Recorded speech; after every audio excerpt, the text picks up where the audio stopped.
Corona से दुनिया पर आर्थिक संकट दिखाई देने लगा है, जो वक्त के साथ और गहरा होता जा रहा है।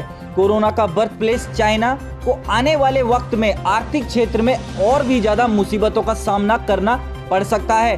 कोरोना का कसूरवार मान रहे US, European union, south Korea, Japan जैसे देशों ने अपनी कंपनियों को चाइना से हटाने का मूड बना लिया है।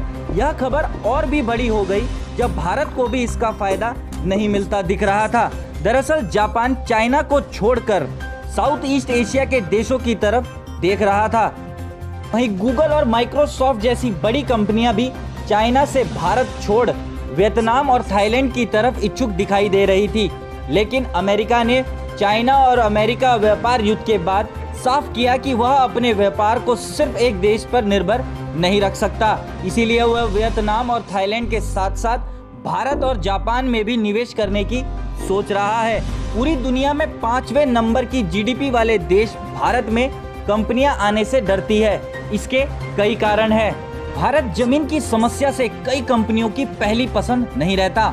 सऊदी अरामको और पॉस्को जैसी कंपनियों ने पिछले साल भारत से जमीन के चक्कर में दूरी कर ली थी। भारत का इंफ्रास्ट्रक्चर भी वियतनाम और थाईलैंड जैसे देशों जितना अच्छा नहीं है। वहीं भारत में शारीरिक एवं शैक्षिक क्षेत्रों में बहुत ज्यादा कमी है। भारत दोनों ही क्षेत्रों में मात्र 7.5% जीडीपी का निवेश करता है। वहीं भारत के रुपए की बात की जाए तो उसमें भी स्थिरता नहीं है, जो कि कई कंपनियों के मुनाफे से एक बड़ी कमी मानी जा सकती है। 12 मई के संबोधन में प्रधानमंत्री ने कोरोना जैसी आपदा को अवसर बताते हुए आत्मनिर्भर भारत का सपना स्पष्ट कर दिया था। भारत इस वक्त electrical, pharmaceutical, medical devices, electronic, solar equipments, food processing, chemical और टेक्सटाइल जैसी कंपनियों से भारत में निवेश की बात कर रहा है। केंद्र सरकार की एबॉट लैबोरेटरीज और मेट्रॉनिक पीएलसी नामक कंपनियों से बात चल रही है। हालांकि इन दोनों के प्लांट मुंबई में स्थित हैं, लेकिन चाइना से मेन प्लांट को भारत में लाने का प्रयास चल रहा है। साउथ कोरियन कंपनी हुंडई और पॉस्को से भी भारत की बात चल रही है। केंद्र सरकार ने राज्य सरकारों से इस विषय पर काम करने का आग्रह किया है।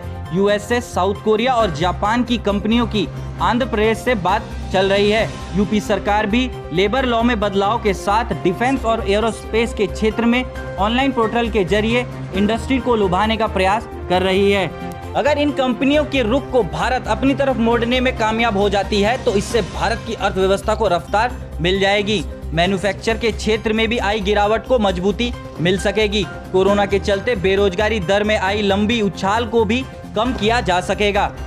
आधुनिक दुनिया में भारत अभी भी धार्मिक एवं जाति असमानताओं से घिरा हुआ है। अवसर की बात करने वाली मोदी सरकार इस मौजूदा समय में धार्मिक असमानताओं का चश्मा उतारकर मजदूरों की दिक्कतों को दूर कर इन बन रहे मौकों को क्या हासिल कर पाएगी। इस वीडियो में इतना ही। धन्यवाद।